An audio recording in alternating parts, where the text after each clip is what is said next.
What's up, collectors and investors? Today, I have a special story for you guys. I'm sure by now you've heard the news circling around the hobby about a specific Grail rookie card of the one LeBron James. Now, this card is the 44 of 99 of the 2003-2004 Exquisite rookie patch auto of one LeBron James. Now, the news circling around is that this card is allegedly to have had a patch that was swapped out. So I'm going to tell the story about this.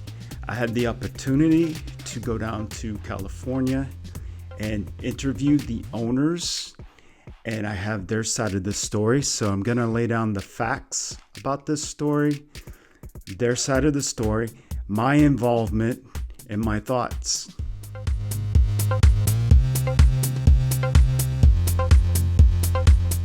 All right, so this story started in 2014.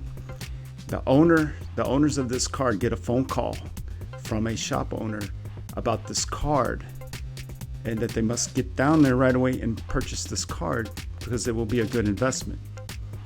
So he purchases the card 2014. I'm not going to say who or where he purchased the card because those details are part of an ongoing investigation and possible lawsuit. So some of the details I'm going to leave out. But he purchased the card in 2014. The card is graded a BGS 9. He takes the card, he keeps it for a while, and decides one day the market is doing pretty good. I'm going to put it on eBay just to see what happens, see what kind of offers I get. He puts it on eBay, and he gets an anonymous message from an eBay user that had like no feedback. Told him the card was the patch on the card was actually swapped out, that he has an old image that he saw on blowout forums of the card having a white patch. So when the owner tried to reach back to this anonymous guy, the account was suddenly gone. It just completely disappeared. So he took that information and he contacted Upper Deck and told Upper Deck what he had found out about how the card used to bear a white patch, and he wanted to know what the deal was and if there was any way that they could give him any kind of information to prove that his card was in fact authentic. So he just happened to talk to an Upper Deck employee that had been there a very long time. In fact, had been there since the release of Exquisite. And the guy invited him and his family to come to Upper Deck. So he takes his family to Upper Deck, and they give him a nice tour of the facilities. They're very nice to him, everything like that. And when the tour concludes, the employee tells him, like, yes, I in fact remember this specific card. Looking at the patch, looking at the serial number, you're very lucky that I remember this card because I replaced it. And the owner was really dumbfounded. He's like, what? You replaced it? He said, yes, I replaced this card. He said the original owner had opened a box in 2004. The card was very damaged, and he sent the card in to Upper Deck, and I replaced it. And the original card was destroyed. So for all we know, the original card could have had a sick patch on it, for all we know, but it was damaged. But that card was destroyed. The card that you see now is the new card that was replaced. So the card was replaced, and he said, yeah, and he wrote a nice letter and he handed it to the owner at the end of the tour.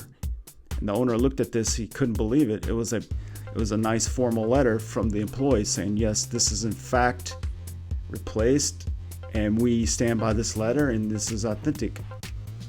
So the next move was he takes the letter and he goes to Beckett, because Beckett had been receiving some heat about this card, saying that you need to decertify this card and take the cert number out of the population. So he takes the card and he takes the letter to Beckett, and Beckett is just blown away. They're like, oh my God. They're like, well, first they call Upper Deck, and Upper Deck confirms it, And they're like, oh my God, this is kind of like a special card, because you have a letter that actually states that this patch is indeed authentic and authenticated by Upper Deck. So they take the card and they put a special label on it saying that it was authenticated by Upper Deck. So that makes it kind of a unique piece. So he then takes the card and he takes the letter and the new label and everything. And, a few years down the road, he decides, okay, well, I will submit this to Golden Auctions, because the market was at the absolute pinnacle of the hype and of the big card boom, which was in June of 2021. That was the absolute pinnacle before the market started to take a downturn. So it was perfect timing to put this card up. So he gives the card to Golden Auctions.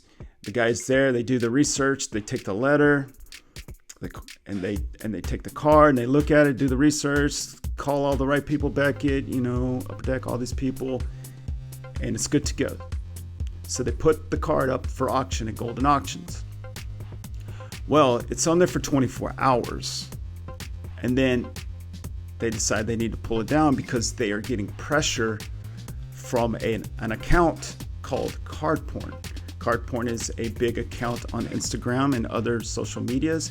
These guys normally report any wrongdoing in the hobby, and they reported on this card.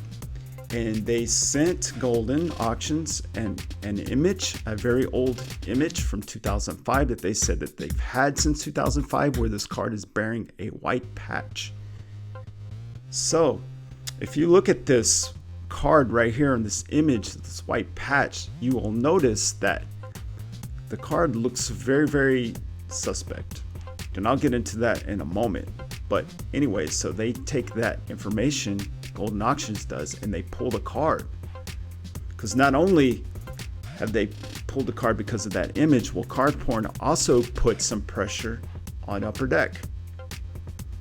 And they're also claiming that the owners had bullied an employee at Upper Deck to get them to write this letter, which if that could even be possible, how you bully Upper Deck or an employee at Upper Deck. And what's very ironic about this claim is, if Upper Deck felt so threatened, why would they invite him, his kids, his family to their facility, give them a nice time and show them around if they felt like they were being bullied or being threatened? Makes no sense. So now they got those claims that he bullied an Upper Deck employee, and they have the old image with the white patch. So Golden immediately pulls the card down. They have no choice. It's a bad look. Well, the card had gotten up to $690,000 within a 24-hour period.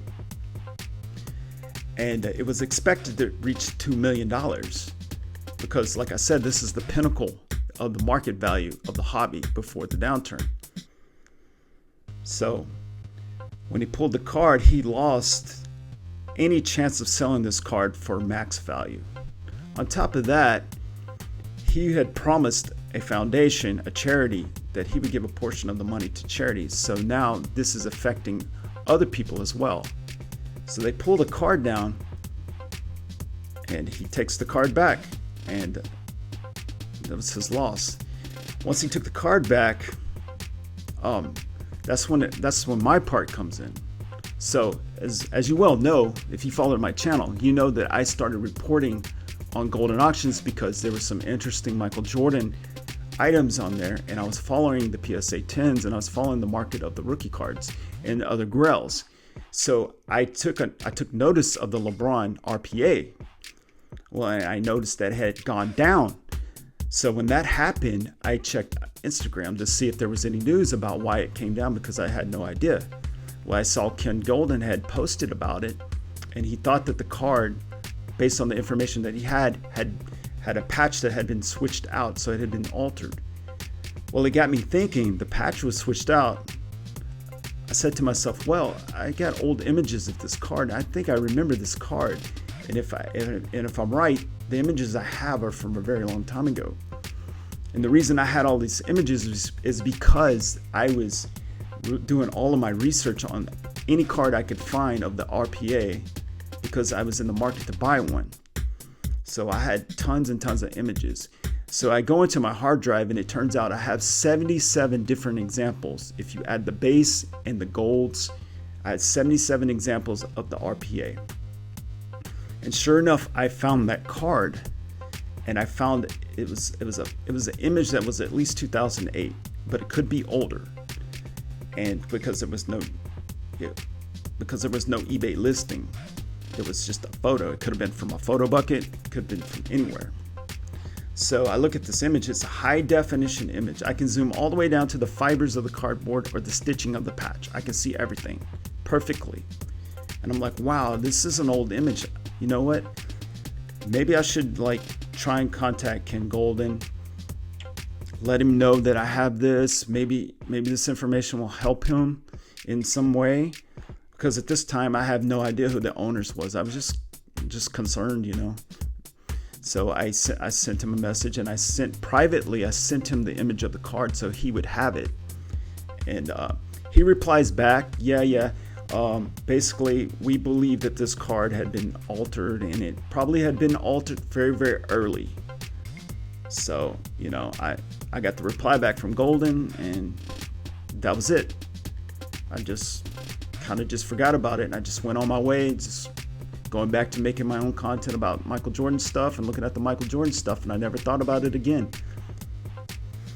So we'll fast forward 18 months later. 18 months later, all of a sudden, I get a message. I get a message from the owners of this card saying, hey, we saw your comment 18 months ago, and we would really like to know where you got that image and if you have any more information that maybe can help us.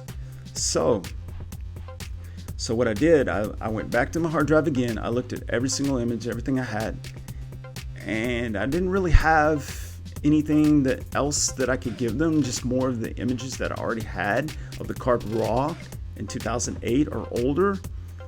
And they seemed really concerned. They were hoping that I had anything, because apparently I'm the only one in the entire world that has this image for some reason. And he started sending me a copy of this image that supposedly Card Porn has had since 2005, which they got from someone else in China. So I had a nice picture of this, and they said, look at this picture, and then look at the one that you have. So I started doing comparisons. I started doing side-by-side comparisons. So the owners were trying to see if I could somehow help them with this situation and maybe disprove that old image. Well, I did the best that I could. I took the old image, I took the newer image that I had. I looked at it, I did side-by-side comparisons, and I did notice little things. I cropped the photos so that they would be exactly the same measurements, and I did side-by-side comparisons, as I'll show you right here. And what I noticed is that some of the designs of the card seem a little bit off. Like if you look at the border around the patch, you will notice that it's a little bit thinner than on the image that I presented. Also, if you look at the font of the level 1, you'll notice it's a little bit smaller. If you measure the distance from the shadow of the top of the patch to LeBron's name, you'll notice that it's a little bit different. It's a little bit closer. And also, what was very strange to me is that you have the shadow. See the shadow right there? The dark shadow there and a dark shadow there. So if you have a shadow there and you have a shadow there, you should have a shadow at the bottom border of the patch. You go look at any example of this card and look at the cards with the same exact shadows, you will always be able to see the bottom border. Look very closely here. No bottom border. Not only is there no bottom border, it looks like it's completely whited out, as if this was done on a computer by Photoshop. So you may be asking yourself, okay, say this is a Photoshop card. Why in the world would anybody Photoshop a white patch onto this card? It makes no sense. Why would they do that back then? It makes absolutely no sense. It makes sense if you're a scammer, if you're some guy overseas and you found the image of this card, maybe the image that I have, and you changed it and you put a white patch on there and claim it's yours, list it, get the money, never ship the card out because you never owned it. You collect the money, you scam the guy until he does a claim on eBay and gets refunded. And who knows, this guy just made off with this money, or at the very least he got a temporary loan because they take the money back. But either way, the laws are different for folks overseas. So this was kind of like a common thing back then, back in that time frame. There was a lot of scams going on like this with the international and stuff like that. So that is why, other than that, we have no idea why somebody would have put that white patch on there. We have no known origin of this card, historical record. eBay has nothing. If you look in the corner, it's a photo bucket copy. So this could have been in someone's photo bucket. A lot of photo buckets are password protected. Photo bucket now charges fees. So a lot of people that had these accounts don't have these accounts anymore, or access to these accounts. And they just quit photo bucket altogether because they don't feel like paying the fees. So, but the only thing is, with me seeing the old image and me having a new image, I'm not an expert. I'm not a forensics guy. I'm not a computer tech. I can't look at a photo and say, oh yeah, that's definitely a fake photo. I'm not qualified for that. So I started thinking about, well, what can I do? Let me think. What can I do? How can I help these people? Because these people seem to be in a very bad situation. So I said, well, you know what? I have 77 examples of this card. I said, my theory is that most of these patches came from a single jersey, like a rookie jersey from 2003, which would have been a player worn jersey. And I did some digging and I talked to some people. I talked to some Upper Deck employees and they said that this was a rookie photo shoot jersey. And they wasn't sure if there was one or there was multiple jerseys. But it is a photo shoot rookie jersey for 2003, which narrows down what it could possibly be, because these jerseys are only issued to players. Even though you go to a store and it says official NBA jersey, those are not the exact same jerseys that are issued to players. You can only get them from players, and you could only get this one in 2003. So we have that.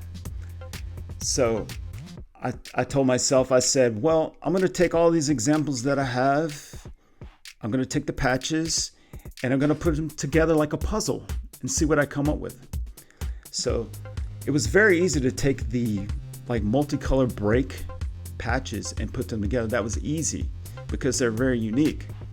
I start putting these things together and I noticed that the Cleveland name could be spelled out with these patches. You just put them together. And so I looked at some videos of Panini and other companies that make patch cards, and you can see that they take a jersey, they lay it out flat, they smooth it out, they put some plastic over it, get it stiff, they run it through a machine, the machine cuts it into perfect 1x1 little squares, and they separate these squares, they put them onto the cards with glue and put the card together, and then voila, it's done. So that's the same theory with Upper Deck. If these patches came from a single jersey, they were cut in nice neat rows with the machine, and they all should be related to each other and somehow fit together. So that's what I did. I took all of these patches and I started fitting them together. It was very difficult at first, but I did manage to find a 2003 rookie jersey online that was auctioned. It's a 2000 rookie jersey of LeBron James that went for anywhere from $500,000 to $650,000. I took that, I blew it up, and I was trying to do this with the patches, and it was such a headache that I just decided to sketch out the Cleveland name. I sketched it out to perfect scale. Then I took the patches and I started placing them down. And I started filling out the Cleveland first. And lo and behold, his card, number 4499, fit perfectly into this puzzle. I found its counterpart here to 2 of 99 that fits exactly with this card, and you can follow the little pores inside the white and they perfectly line up. It's a perfect match. So So I started putting this together and I started filling out the Cleveland. Then I notified some other people, other friends in the hobby. I said, do you have any examples of this card? Any more examples? So I got a lot of people to pull together resources, and I was able to pull together way more examples. I have now 94 examples of the possible 122 RPAs. That includes the base and the golds. So now that I have more pieces, I was able to add more pieces, as you can see here. Almost got most of the Cleveland name, but what the main thing I figured out was the alignment in the patch chart and how it was cut. So these things were all in line. But what I started to notice was there were spaces. There's kind of like spaces here, and I had some people question me about these spaces. Oh, there wouldn't be spaces like this. Well, lo and behold, we were able to track down the one and only destroyed LeBron James RPA. And what was the kicker here was this LeBron James, not only was the front destroyed, but it was peeled away at the bottom border of the patch. Peeled away in such a way you could see the material underneath, and you could actually see the length of material that is hidden from view. So if you take that card, you put it with another card, that leaves quite a space in there. So now if you look at my patch chart, it makes sense why there's spaces. So that explains the spaces. So now it's even more bulletproof, what I had figured out. So I presented this back to the owners and they were blown away. They're like, oh my gosh. Like, it fits with the rest of these cards. Now there's also the James part of the jersey, and I started fitting cards in there. Anywhere where you can tell where there's unique pieces, they fit perfectly in. A lot of the more difficult ones are the number, because the number just has like a little bit of maybe gold and auburn and mostly white. So I'm spending a little more time on that. Another argument that I hear is, well, I remember back then there was a lot of one color patches. There was a lot of mostly one color, and then there was like, a sliver of another color, so maybe a two color. I said, yeah, you're right. I do have a lot like that. Those are hard to place. But what you see here on my chart, this is only 25% of the total patches. You're only looking at 25%. So to look at this and say, oh, why isn't there any one colors? It doesn't make any sense. Well, that's why. You're only looking at 25%. There's about 27 to 30 patches here. That's all you're seeing. The rest, yeah, there's plenty.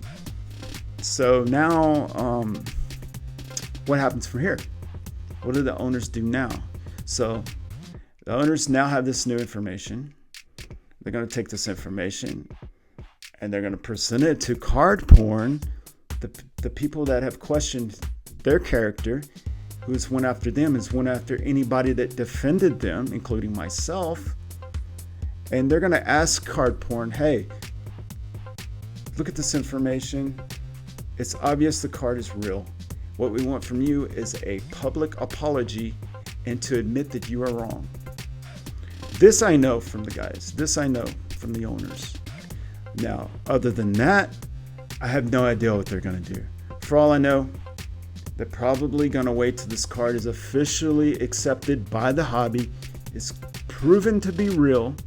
And once that happens, I'm sure that they would just go ahead and sell this card someday and go ahead and give the charity that they promised to that foundation 18 months ago that they wasn't able to do.